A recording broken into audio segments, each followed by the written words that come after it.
Olá, gente, tudo bem? Como é que vocês estão? Vocês estão bem? Hoje eu estou começando uma aula aqui de uma forma menos formal, né? Acho que a gente já tem um pequeno percurso aí junto, a gente já se conhece.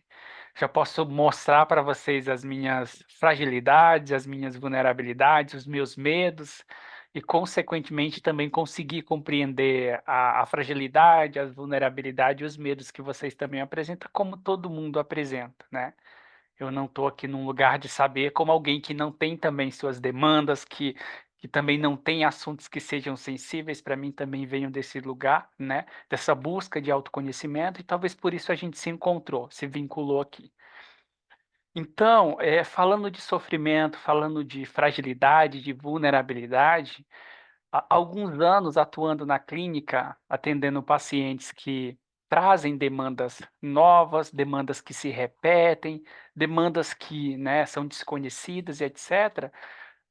Eu fui percebendo um padrão de sofrimento que se manifestava em todos os pacientes, por mais que as demandas elas tivessem, né, o seu histórico, a sua origem, né, no sentido real, no sentido social, diferente, em pessoas diferentes, em momentos diferentes e até demandas diferentes, algumas origens, na maior parte desses sofrimentos apresentados no processo terapêutico por esses pacientes, se repetiam. Então, a ideia do que a gente vai tentar falar aqui hoje, que é as três faces do sofrimento, é tentar te apresentar três principais origens, ou seja, três ênfases do sofrimento que você sente, a fim de te ajudar a identificar, né, da onde que está vindo esse sofrimento, da onde que está vindo essa ansiedade, esse medo, essa insegurança, essa sensação de não ser amado, de não ser suficiente.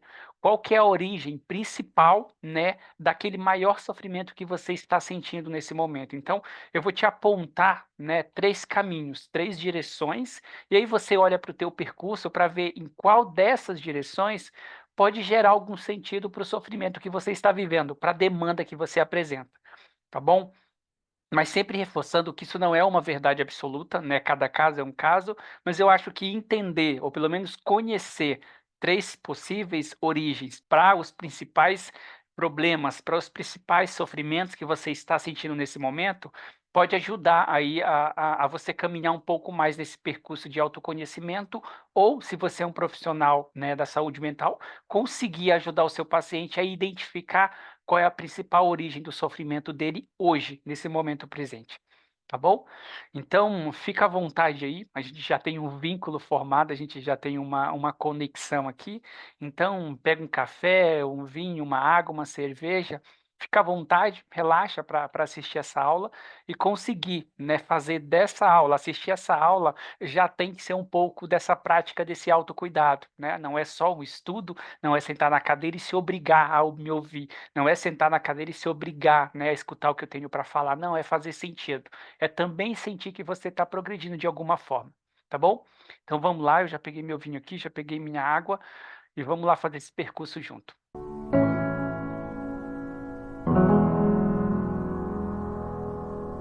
Então, falando um pouquinho aí das três possíveis origens daquilo que te faz sofrer, vamos pensar primeiramente em uma primeira origem que seria aquilo que você é. Eu gosto sempre de parafrasear o nosso conteúdo aqui com a neuropsicanálise, a neurociência afetiva e a psicanálise também, né, freudiana clássica, em que o Freud vai trazer um conceito de id.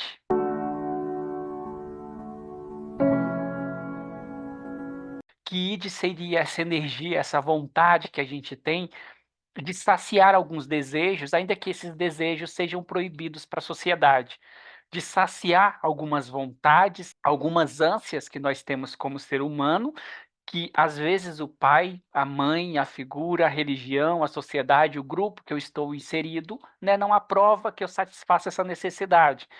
Mas essa necessidade está dentro de você, ela é parte de você. E aí, o tipo de necessidade que você tem, isso tem a ver com o teu percurso, tem a ver com a tua história, com a ausência, né, dos afetos que você teve na sua infância. Então, a ideia primeiro é perceber que esse eu interno, a gente vai chamar aqui de eu interno, né? parafraseando o que o Freud fala, que é o id, o que que seria esse eu interno? Seria aquela parte obscura, aquela parte que a gente esconde do outro num primeiro encontro, aquela parte que a gente esconde do outro que a gente está conhecendo, que a gente está querendo conquistar, aquela parte obscura que faz coisas que vão contra a sua racionalidade, que vai contra essa figura desse cara certinho, dessa mulher certinho, desse profissional, desse bom filho, bom filha, bom esposo, boa esposa, que você faz diariamente. Então, não é que ele seja de todo mal, né? O Freud vai dizer que esse id é uma parte muito importante, fundamental para você conseguir construir, né, viabilizar as suas experiências e a partir dessas experiências formar o teu caráter, a tua personalidade, o teu aprendizado. Uma ideia muito legal para a gente pensar esse eu interno que você não aceita seria o id, que o Freud vai dizer que uma criança é totalmente id, o bebê ele é totalmente id, ou seja, ele não tem esse pudor social, ele não tem esse pensamento de que eu não vou fazer minhas necessidades agora porque a minha mãe acabou de me limpar. Eu não vou fazer xixi aqui agora porque a minha mãe acabou de me limpar, eu estou na frente de pessoas. Não.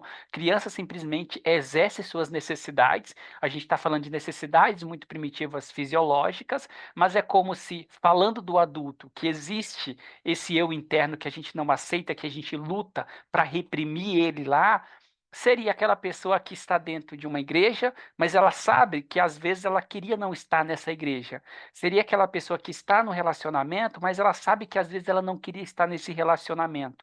Isso não tem a ver com uma questão de caráter, isso tem a ver com uma questão do que você é, dos desejos que você tem. E todos nós sabemos que nós trazemos, né, a título neurológico, a título de desejo, desejos muito primitivos, né, vontades muito primitivas que na maior parte do tempo vai contra os valores da sociedade, os valores dos grupos que a gente convive. Então, a ideia é pensar que existe um eu dentro de você, uma parte obscura, esse monstro, essa criança que quer realizar os desejos delas, ainda que a sociedade não aceita, e que você impõe uma energia gigantesca para reprimir essa parte de você que você esconde do mundo, para reprimir esse monstro, para fazer o que o Freud vai falar, recalcar esse monstro dentro de você para que ele não venha à tona.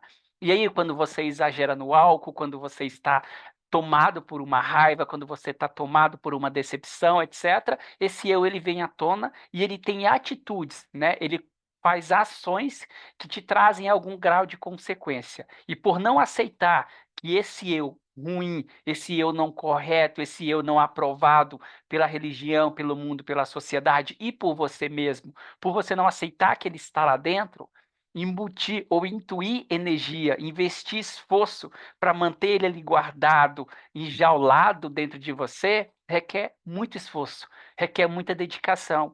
E aí, quando ele faz alguma coisa nesse mundo, nessa sociedade, que contraria os teus próprios valores, como atitude que você não teria se você não estivesse, né, por exemplo, tomado por uma raiva, tomado por uma emoção ou uma irracionalidade, esse ato, né, que esse id, que esse monstro que pertence a você, que está enjaulado, teve a oportunidade de sair e cometer nesse mundo, ele traz consequências das ações que ele tomou. E como ele é parte de você, você precisa lidar com essa consequência. Ainda que racionalmente você jamais fizesse ou fosse cometer aquilo que essa parte obscura de você cometeu. Então, existe esse sofrimento da causalidade, ou seja, da consequência do que ele costuma vazar dessa jaula e cometer no mundo, e você precisa lidar com aquilo, como magoar pessoas que você gosta, dizer coisa para as pessoas, afastar pessoas, te tirar a oportunidade, etc. E existe também esse sofrimento, né?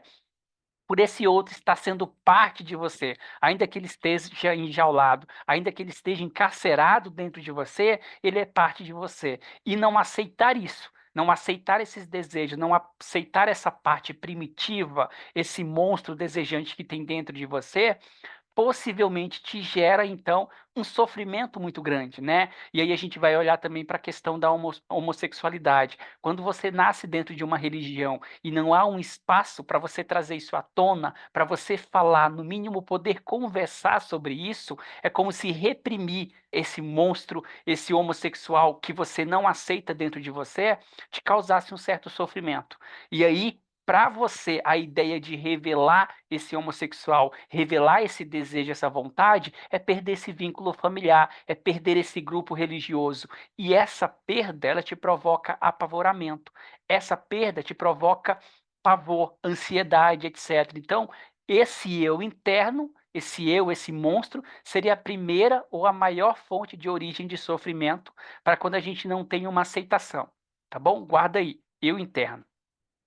A segunda instância que provoca e que pode dar ênfase ao sofrimento que você está vivendo hoje, parte do meu eu psicológico. Esse eu psicológico seria o próprio pensamento, a psique, a cognição, ou seja, é aquilo que você pensa. E esse psicológico, essas nossas crenças, esses nossos valores, princípios do que é correto, do que não é correto, do que é errado e do que não é errado, a gente constrói na infância. Então, construir, né, esse eu psicológico, que o Freud poderia dizer que seria o ego e o superego, que vai controlar esse monstro e que quando esse monstro age tem que lidar com a consequência, etc.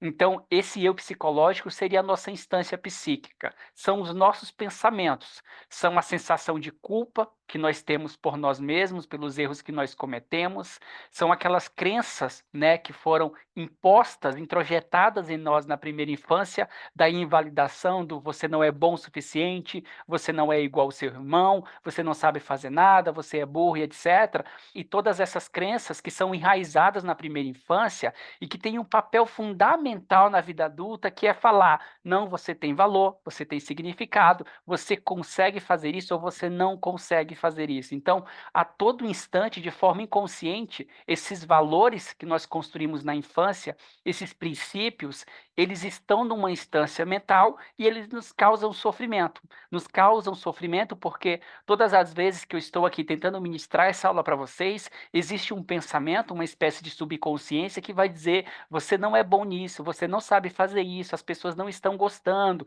Lembra que fulano falou que você não é bom? Lembra que fulano te deu um feedback negativo, etc. Então, seriam as nossas crenças, a autocobrança que nós exercemos a nós mesmos, a autossuficiência que nós não praticamos com o ser que nós somos. E isso não é acaso, isso não são pensamentos levianos. De novo, são pensamentos que geralmente são derivados dessa primeira infância, se tornam memórias consolidadas, automatizadas e vêm à tona sempre que nós somos colocados, né, à prova, sempre que nós temos um desafio. Então, o duvidar de si mesmo não é por uma questão de maldade.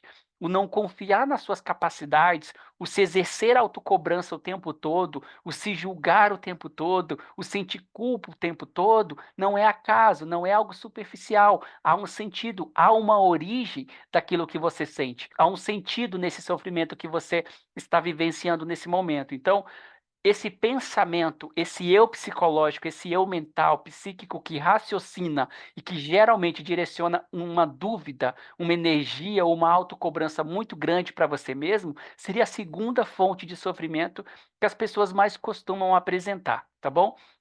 Então olhe para o teu percurso, vê como que você lida com desafios, como que você lida com os seus pensamentos, a sua mentalidade acerca do que você faz ou do que você tem vontade de fazer. São positivos? Te dão apoio, te incentivam a continuar? Ou são pensamentos negativos da primeira infância, de culpa, de diminuição, de julgamento, etc., de desencorajamento, que aconteceram na primeira infância e que reverberam, se automatizaram e continuam todo o tempo fazendo você duvidar das suas próprias capacidades e, sobretudo, você sentir uma culpa por você ser da forma que você é, por você não conseguir fazer aquilo que você tinha vontade de fazer. Então, os seus pensamentos, eles te apoiam ou eles te freiam, né? Eles te encorajam a tentar, a fazer, a buscar, ou eles te paralisam, eles te diminuem, eles te fazem regredir. Então, essa seria a segunda origem aí de sofrimento. A terceira origem, né, principal aí dos sofrimentos seria a realidade. Então a gente tem o eu interno, aquele monstro que existe dentro de mim, de você, de todos nós, o eu psicológico, né, a minha mentalidade, aquilo que eu penso, as minhas cobranças, o meu julgamento, e aí a gente chega na terceira instância que seria a realidade.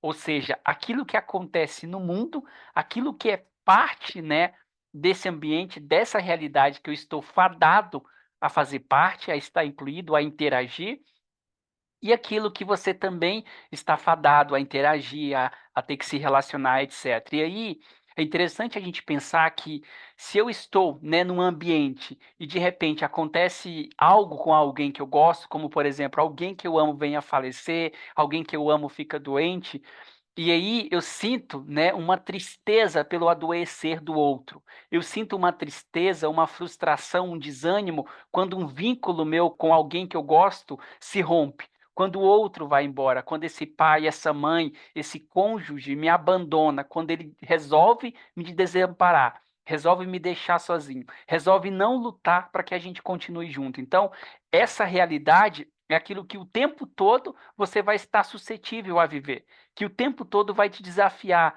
E aqui o importante é que quando a gente fala da realidade, ela não está dada. A realidade ela é o que é, ela é incontrolável. Então, a todo instante tem acontecimentos nessa realidade que vão te atingir, que vão impactar naquilo que você está sentindo. Mas aí, se nós olharmos para essa realidade, a realidade hoje que você está vivendo, no emprego que você tem, na atividade que você faz, na família que você está inserida, nesse vínculo afetivo que você construiu, essa realidade, ela te incentiva, te encoraja, você sente amparo, sente acolhimento, se sente pertencente a essa realidade na qual você está inserido, ou essa realidade, pelo contrário, ela te paralisa, ela te causa medo, ela te causa ansiedade e como consequência disso vem o sofrimento. Então, para pensar aí na sua realidade. Hoje, eu preciso muito que vocês respondam essa pergunta para mim. Responde aqui embaixo, coloca aqui as considerações de vocês a respeito do sofrimento que vocês vivem. Para pensar e falar assim, Edu, o meu sofrimento hoje vem da minha realidade, é aquilo que acontece, é a sociedade que eu estou inserido, são as oportunidades que eu não tive ou não. O meu sofrimento vem daquilo que eu penso, das crenças limitantes que eu tenho sobre mim mesmo, do quanto eu me julgo, do quanto eu me cobro, do quanto eu me condeno por ter perdido aquele vínculo, por ter afastado aquela mãe, por ter afastado aquele pai, ou não, meu sofrimento vem do que eu sou, daquilo que eu tento a todo custo esconder do mundo, esconder das pessoas que eu estou me relacionando, mas que nessa relação, conforme ela vai se aprofundando, caminhando, esse eu, esse monstro vem à tona, se manifesta e afasta esse outro de mim. Então responde aí para mim, coloca aqui embaixo de onde vem o teu sofrimento. É o primeiro passo muito importante para a gente conseguir caminhar nessa aula. E aí, um segundo ponto muito importante que eu preciso deixar claro é que essas instâncias, essas principais origens de sofrimento, elas não são limitadas, elas não anulam uma a outra. Ou seja, elas estão interligadas. Então, se, né, eu tenho uma origem, a minha ênfase do sofrimento hoje é a realidade, é o outro que me abandona, essa realidade, né, essa terceira instância, pode se conectar com a segunda e intensificar ainda mais esse sofrimento. Ou seja, o outro, na realidade, né, nesse eu real, foi embora, me abandonou, rompeu o nosso relacionamento, etc. Aí eu entro nessa segunda instância que seria o eu psicológico, a minha mentalidade, esse superego que pune, que maltrata, que julga e etc. E aí esse superego, essa mentalidade, os seus pensamentos começam a te dizer: ele foi embora porque você não é boa o suficiente. Ela foi embora porque você não soube valorizar. Ela foi embora porque ela viu o monstro que você é, porque ela viu o monstro vir à tona. Então, essas três instâncias, elas se conectam o tempo todo. E aí o importante é você entender que, dependendo do momento que você está vivendo, o sofrimento atual vai vir, sei lá, desse monstro que existe, vai vir dessa realidade ou vai vir desse eu psicológico, desses pensamentos. Mas a ideia, né, aí mais adiante você vai entender, é que você consiga identificar a origem. A origem é a realidade, então vamos trabalhar a realidade. A origem é esse monstro, vamos lidar com esse monstro, vamos conversar com ele, vamos estabelecer um vínculo de amizade, de apoio e não de competição, não de rivalidade, etc. Então, a partir do momento que você consegue estabelecer, compreender qual que é a origem desse sofrimento, é como se na metáfora de um barco, de uma canoa, a gente estivesse indo tratar o buraco. a origem da onde está entrando água dentro dessa canoa, em vez de eu estar o tempo todo tirando a água dessa canoa, em vez de estar o tempo todo lutando contra a água que está entrando dentro desse barco, esse barco afundando e você está lá o tempo todo, o dia todo na terapia tentando tirar a água desse barco e você não vence, porque você não identificou a origem disso. Precisa tratar a origem, precisa tratar o buraco, para depois a gente começar a tirar a água e ter significado essa luta, ter significado esse percurso, esse autocuidado. Então, para pensar aí na realidade, qual que você diria que hoje é a origem do teu sofrimento?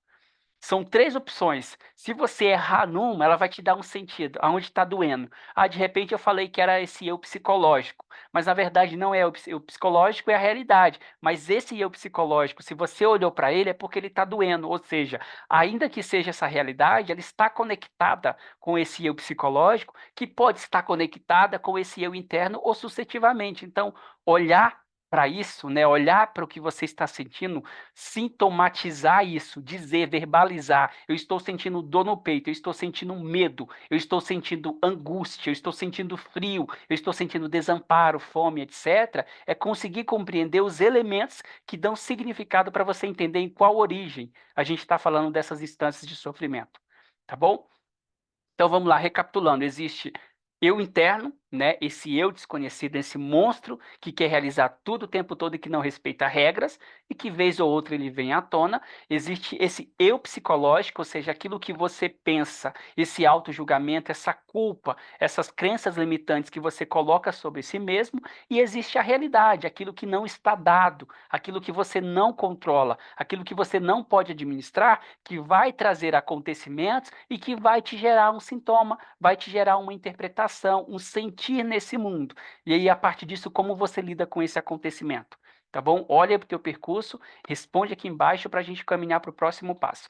Tá bom? Vamos lá. Beleza, Edu, consegui identificar, consegui, né, formular, dizer, ou pelo menos chutar aqui no branco aqui, em qual, né, desses três níveis ou dessas três origens vêm os meus principais, aqueles mais sofridos, mais doloridos sofrimentos, etc. Perfeito. Então vamos agora para o segundo passo.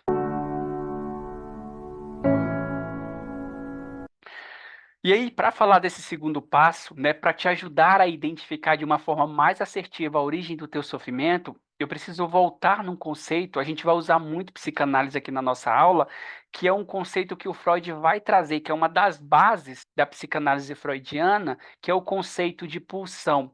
O conceito de pulsão de vida e o conceito de pulsão de morte.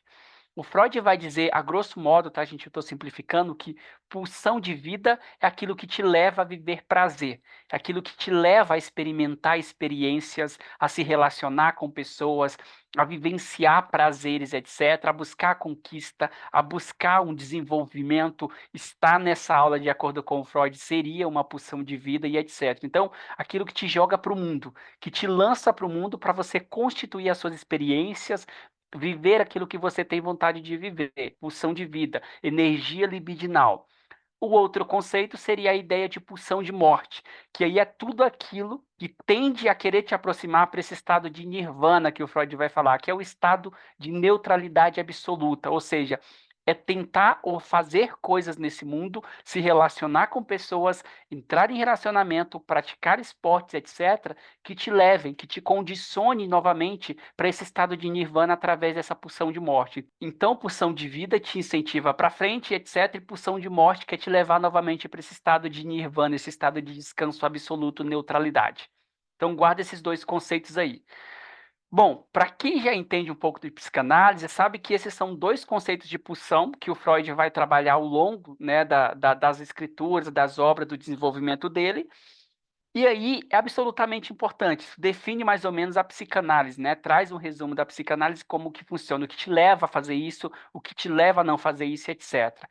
O Mark Sommons, né, que é o que a gente chama hoje de o tradutor oficial do Freud do alemão para o inglês, o Mark Sommons, eu vou deixar aqui um link aqui do material dele, do site dele, etc., para vocês conhecerem um pouquinho mais sobre ele. O Mark Sommons é um neurocientista, né, e neuropsicanalista, que então pegou todas as obras do Freud, né, eu já falei dele aqui em outra aula, e trouxe essas obras do Freud para o inglês e atualizou, fez uma revisitação, uma reanálise dessas obras cunhando, né, os termos do Freud, os conceitos freudianos, à luz da neurociência afetiva do Jack Panksepp. Então, a neurociência afetiva ela é muito vasta. Existem muitos profissionais que falam de neurociência afetiva, mas o cara que cunhou esse termo, que veio lá e solidificou a ideia das instâncias afetivas, etc., foi o Jack Panksepp, que também é um neurocientista. Então, o Mark Sommers, que é um neurocientista também, vai fazer um empréstimo, né, da neurociência afetiva do Jack Panksepp para dizer que não, que na verdade não são apenas dois conceitos, né, duas pulsões que existem. Existem sete pulsões, ou seja, sete pulsões em todos nós, sete necessidades afetivas básicas que o Jack Panksepp vai solidificar a partir do momento que ele consegue comprovar a instância dessas estruturas que são quimicamente ativadas, que são bioquimicamente alteradas quando a gente está fazendo determinada coisa, quando a gente está buscando determinada coisa, ou quando a gente está buscando e não consegue realizar, alcançar aquilo que a gente está buscando. O Jack Panksepp comprovou a existência dessas estruturas, né, afetivas em todos os mamíferos. E o que significa que existe em todos os mamíferos? Significa que o macaco, o gato que você tem na sua casa, o cachorro e etc., ele experimenta a mesma sensação de raiva, de medo, ativando as mesmas áreas que você experimenta quando você está sentindo raiva, medo e etc. Então, dizer que esses sistemas está presente em todos os mamíferos significa que ele tem pelo menos 300 milhões de anos aí, né, que a gente convive com esses sistemas afetivos. Então, o Mark Sommers, que é o cara que cunhou, né, que fundou o termo neuropsicanálise, fez um empréstimo dessa descoberta do Jack Panksepp, da neurociência afetiva, para fundamentar ou atualizar, revisar essas pulsões que o Freud definia como duas, pulsão de vida, pulsão de morte. Então, o Mark Sommers vai dizer que não, que existe sete necessidades afetivas básicas, sete necessidades afetivas, sete pulsões, por dizer assim, pelos psicanalistas. E essas sete pulsões que eu estou colocando aqui, para vocês verem aqui do lado, está em inglês, né? Mas eu coloquei também a tradução do lado, significa que suprir, ou seja, atender essa necessidade de seeking, buscar, essa necessidade de lust, sexo, essa necessidade de cuidado, care, não é uma escolha, é de fato uma necessidade. Então, não é acaso que é necessidade afetiva. E o que quer dizer isso? Significa que a partir do momento que você não satisfaz a sua necessidade de cuidar do outro, a sua necessidade de ser cuidado pelo outro, a sua necessidade de buscar novidade, de buscar interesses, de buscar sonho, metas no mundo, ou, né, consequentemente, de não buscar sexo, de não realizar sexo no mundo, vai ter uma instância, você vai sentir alguma coisa. Esse sentir, aquilo que você sente, seja uma dor no peito, seja uma angústia, uma ansiedade, uma depressão, um medo, uma fobia, tem a ver com um desses sistemas. Então, anota isso. Todas as vezes que você sente uma patologia, uma angústia, uma depressão, um medo, uma ansiedade, esse medo, essa angústia, essa patologia está ligado com um desses sistemas afetivos que não está sendo suprido. Ou está ligado à relação entre esses sistemas. Quando um não é suprido, que vai impactar no outro, que vai impactar no outro, e causa um estado de sofrimento. Então, se você entender isso aqui, você está entendendo basicamente o que é mais necessário nessa aula. Tudo aquilo que você sente aponta para um desses sistemas afetivos.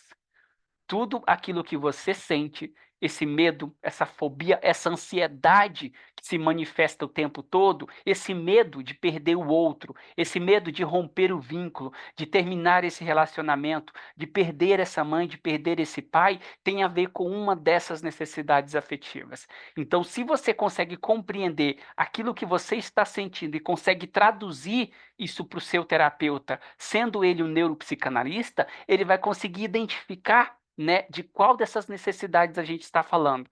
E aí a gente pode revisitar a maneira com que você aprendeu a suprir essa necessidade na primeira infância para a gente modular, ou seja, ressignificar, transformar ou condicionar mais possibilidades de suprir essa necessidade. Deu para entender até aqui? Então vamos lá. E aí agora uma outra coisa importante de você entender é o seguinte: Quando nós somos crianças, né, na primeira infância, ali, dos 0 aos 7 anos e dos 7 aos 14 anos, nós não temos uma capacidade, um córtex, né, preparado para elaborar ou para tentar construir maneiras nessa realidade, nesse vínculo com o outro, formas eficazes, ou seja, que deem certo, que sejam efetivas para a gente suprir essas necessidades. Então, ainda bebê, ainda criança, do 7 dos 7 aos 14 anos, essas necessidades já existem, elas já estão lá. Eu tenho que suprir isso de alguma forma. Essa necessidade, por exemplo, de cuidado, care, está presente no bebê. E como que o bebê faz para ele conseguir suprir essa necessidade se o objeto que ele mais se relaciona é com a mãe, é com o pai, é com as figuras cuidadoras?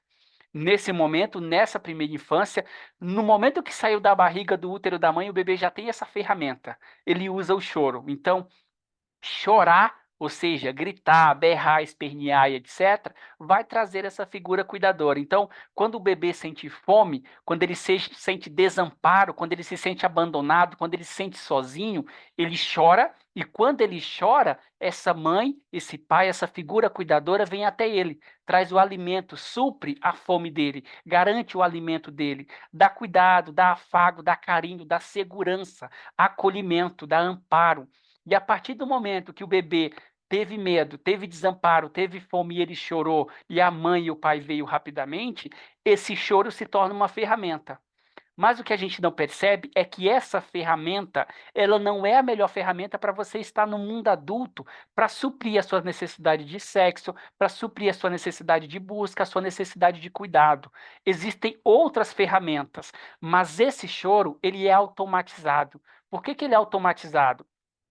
Porque conforme o nosso cérebro vai percebendo que fazer determinadas ações, ter determinados comportamentos, nos faz suprir uma dessas necessidades, ele vai tornar aquele ato, aquela ação, um registro de memória.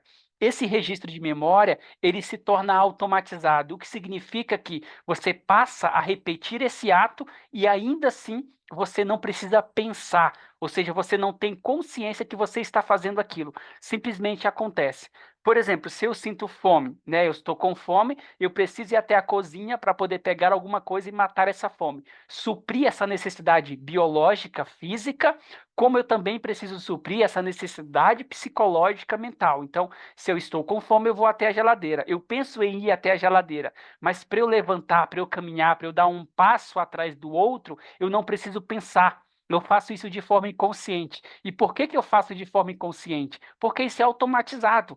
Esse pensamento, essa forma de me movimentar para ir buscar aquilo que eu preciso é automatizado. Se é automatizado, não preciso pensar, isso é inconsciente. Da mesma forma que nós construímos determinadas ações, comportamentos para nos ajudar a alcançar aquilo que nós temos necessidade para suprir essas necessidades básicas de sobrevivência, eu também automatizo determinados comportamentos, ações, padrões de comportamentos para suprir essas necessidades afetivas, psicológicas.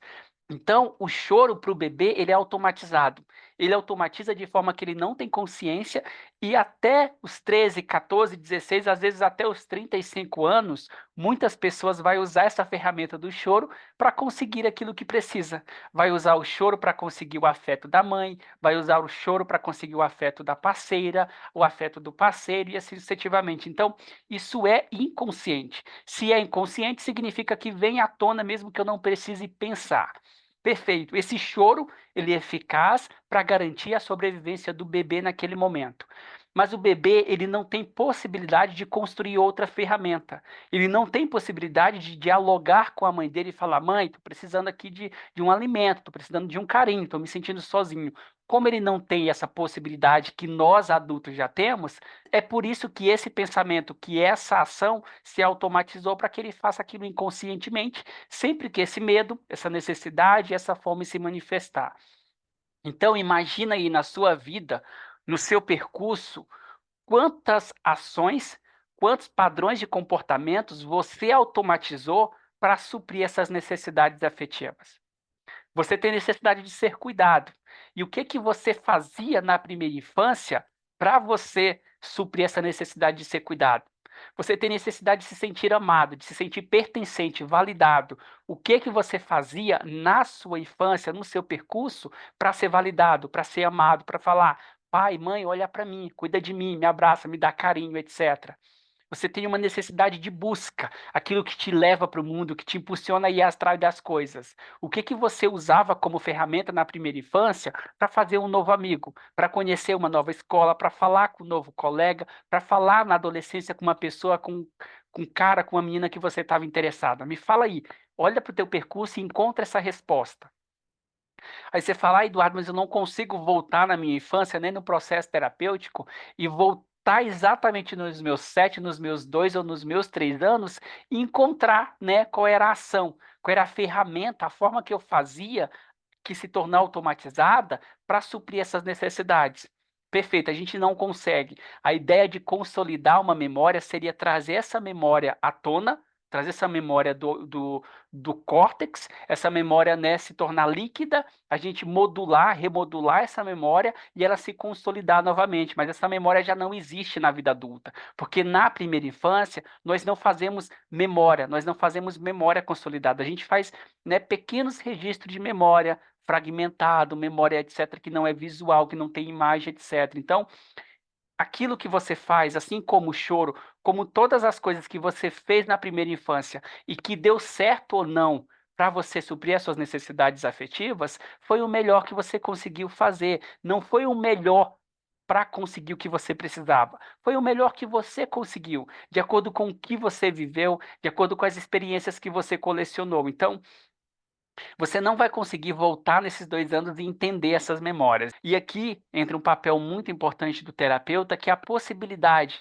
de, dentro de um processo terapêutico, sobretudo neuropsicanalítico, por causa dessa visão, o terapeuta conseguir te ajudar a perceber a repetição, ou seja, essa ação, esse ato que você faz para conseguir ajudar você a encontrar amor, para ajudar você a conseguir afeto, carinho, cuidado, etc., ele vai vir na vida adulta através da repetição.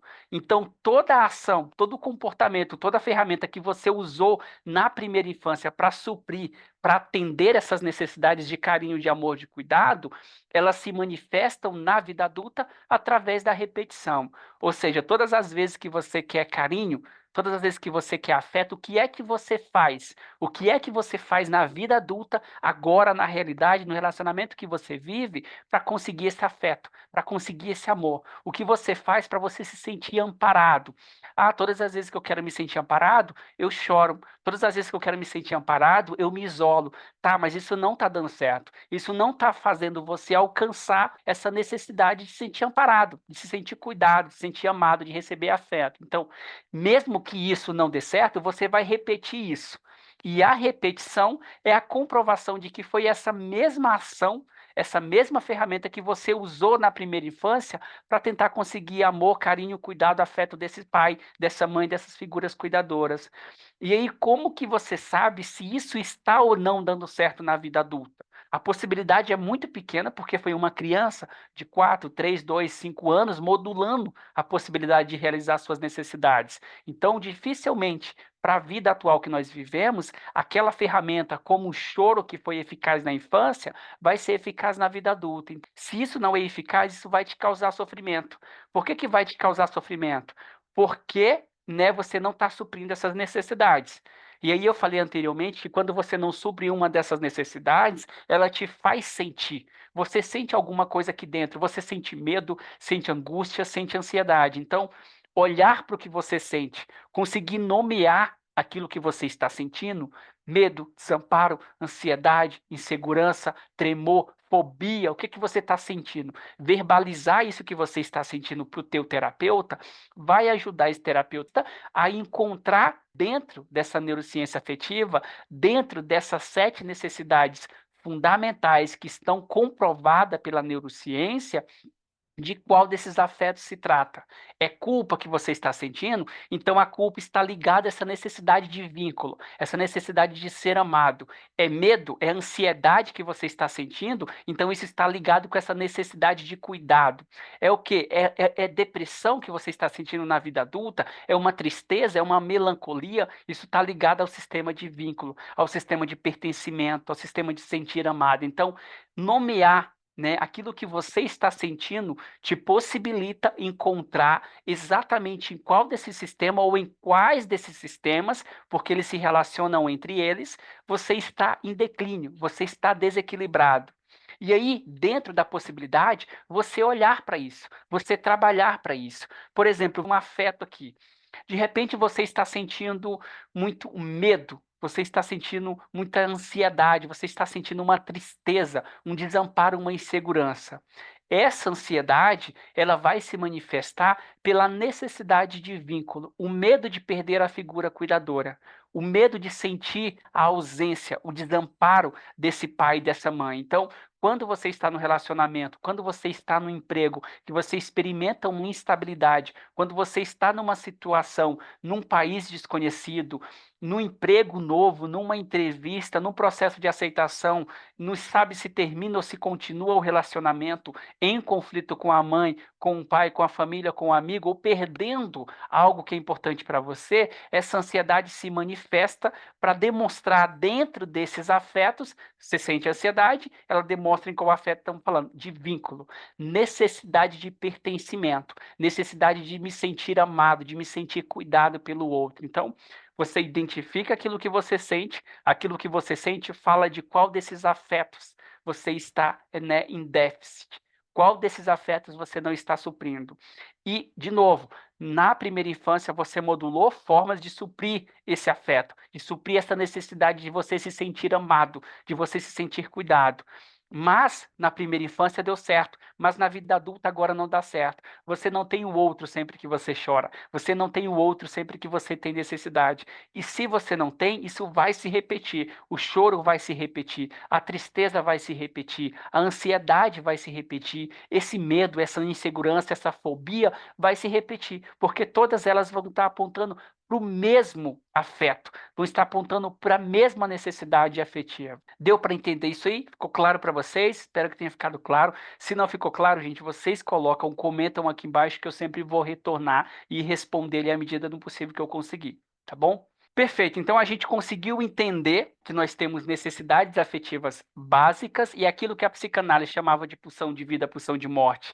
A neuropsicanálise vai revisar isso como 7 necessidades afetivas fundamentais, ou seja, você precisa suprir essas necessidades. Você precisa encontrar um tempo nessa corrida que você vive, nesse desespero que você vive, para ter essa necessidade de cuidado, para se sentir validado, para buscar desejos, possibilidades nesse mundo. Precisa se relacionar com outro ser humano para você poder suprir isso. E aqui é uma outra coisa que eu esqueci de falar. Essas necessidades afetivas, elas só podem ser supridas quando você se relaciona com o mundo, quando você se relaciona com pessoas. Isolado, dentro do seu quartinho, através de uma câmera de uma rede social, não supre todas essas necessidades. Se você não supre todas essas necessidades, vai te trazer um sofrimento, e esse sofrimento vai se manifestar por aquilo que você vai sentir. E a comprovação de qual desse sistema a gente está falando vai se comprovar através da repetição. É sempre o mesmo ato, é sempre a mesma busca, é sempre a mesma ação e é sempre o mesmo sofrimento, é sempre o mesmo resultado. Então, essa repetição aponta para essa forma, para essa ação, né, invalidada agora na vida adulta, que talvez foi eficaz, que foi possível, que foi o melhor que você conseguiu fazer na primeira infância, enquanto você era uma criança, sem esse córtex aqui para te ajudar a elaborar novas formas de conseguir isso, tá bom? Voltando de novo para essa questão do vínculo, se você sente essa ansiedade, esse medo, porque está perdendo esse vínculo, porque está perdendo essa pessoa, e geralmente todas as pessoas vão embora, todas as pessoas te abandonam, todas as pessoas se distanciam, você precisa revisitar isso, revisitar a forma que você tentava fazer as pessoas continuarem na tua vida na primeira infância, na adolescência, que essa forma você achou eficaz e ela se automatizou. Se ela se automatizou, sempre que o outro ameaça ir embora, você reage, vai embora, não quero, você não me valoriza, etc., como uma forma de demonstrar para o outro que ele não vai fazer falta, que a ausência dele não vai te causar sofrimento, mas isso faz efeito contrário. Isso impulsiona, encoraja e induz ainda mais o outro a ir embora, a se afastar, a se distanciar.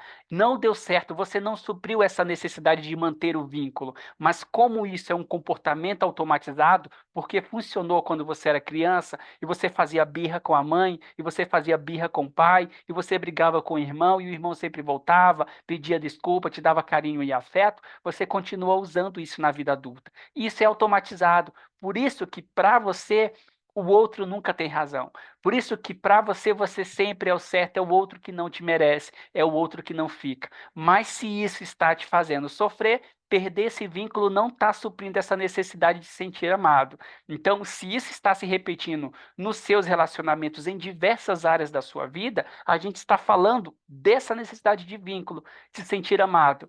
Tá, e o que que a gente consegue fazer no exemplo do vínculo da pessoa que está partindo para a gente conseguir, então, manter esse vínculo? Para a gente mudar esse padrão de comportamento que já não é mais eficaz na vida adulta para suprir essa necessidade de vínculo. Primeira coisa, construir novas formas desse outro ficar. Construir novas formas, novas escolhas de pessoas para se relacionar, possibilitar um relacionamento que comece não baseado na perfeição, que comece não baseado no excesso de mentira, de que você é perfeito, de que você é equilibrado, de que você é uma pessoa harmônica, de que você gosta de ler. Às vezes, estar com o outro e trazer a verdade para o outro pode assustar, pode levar o outro a ir embora antes mesmo que esse vínculo comece. Mas essa possibilidade também abre espaço para que esse outro encontre um significado na tua sinceridade, para que esse outro não se surpreenda quando esse monstro, esse eu interno, vier à tona, para quando esses pensamentos, esse eu psicológico se manifestar de forma negativa, fazendo auto-julgamento, esse outro não considere isso ruim, compreenda você, para que essa realidade caótica ao teu lado, que esse outro, em um momento ou outro, ele vai conhecer, não assuste essa pessoa, não induza ela embora. Então, trabalhar com elementos de verdade no início do relacionamento em vez de sempre permear a verdade já no fim ou quando o relacionamento se aprofundou. Também começar a elaborar que a partida do outro não é o fim do mundo. O outro tem o direito de ir embora. E sempre que esse outro vai embora, sempre que esse outro se afasta, isso tem mais a ver com uma escolha dele, com um desejo, com uma necessidade, talvez afetiva dele, do que de fato com a sua vida. Do que de fato com esse monstro que você tem dentro de você. Então, compreender essa possibilidade, dar a essa realidade o que ela tem, a possibilidade do outro chegar e o direito do outro partir, a possibilidade de começar relacionamentos de forma diferente, de buscar a amizade para depois que essa amizade traz essa possibilidade do autoconhecimento, essa possibilidade de amizade se tornar então um relacionamento frutífero, porque o outro já conhece esse eu interno, esse monstro que existe dentro de você. Então, elaborar novas possibilidades, novas perspectivas para a forma que você inicia o relacionamento, para o tipo de pessoa com que você busca se relacionar e dando essa realidade o tempo todo de que o outro tem o direito de ir embora, que quando não for confortável para ele, ele vai embora porque é uma necessidade dele, e não porque de fato você merece que ele vá embora, e não porque você não merece essa pessoa na sua vida, tá bom?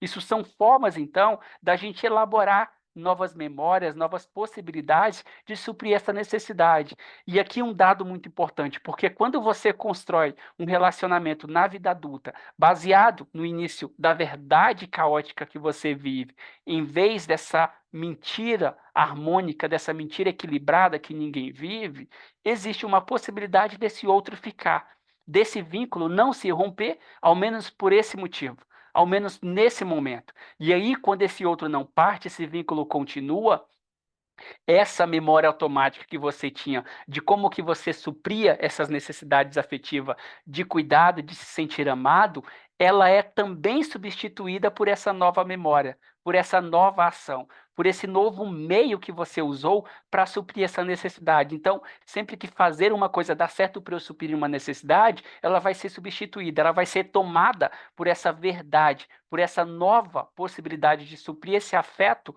atual, do momento presente. O que não significa que em um momento ou outro, aquele pensamento automatizado não possa voltar. Ele tende a retornar. E essa repetição é o que o terapeuta, é o que você vai começar a perceber a partir do momento que você compreender que essas formas ineficazes, elas se expressam através da repetição.